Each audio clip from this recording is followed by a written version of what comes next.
श्रीगणेशाय नमः। श्रीगुरुभ्यो नमः। हरि ओम।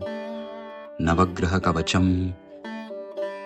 शिरो मे पातु मार्ताण्डो, कपालं रोहिणीपतिः, मुखमङ्गारकः पातु, कण्ठश्च शशिनन्दनः, बुद्धिं जीवः सदा पातु, हृदयं भृगुनन्दनः, जठरं च शनिः पातु, जिह्वां मे दितिनन्दनः, पादौ केतुः सदा पातु, वारा सर्वाङ्गमेव च, तिथयोष्टौ दिशः पान्तु, नक्षत्राणि वपुः सदा, अंसौ राशिः सदा पातु, योगाश्च स्थैर्यमेव च, गुह्यं लिङ्गं सदा पान्तु, सर्वे ग्रहाः शुभप्रदाः, अणिमादीनि सर्वाणि लभते यः पठेद् ध्रुवम्, एतां रक्षां पठेद्यस्तु भक्त्या स प्रयतः सुधिः, सच्चिरायुः सुखी पुत्री, रणे च विजयी भवेत्, अपुत्रो लभते पुत्रं,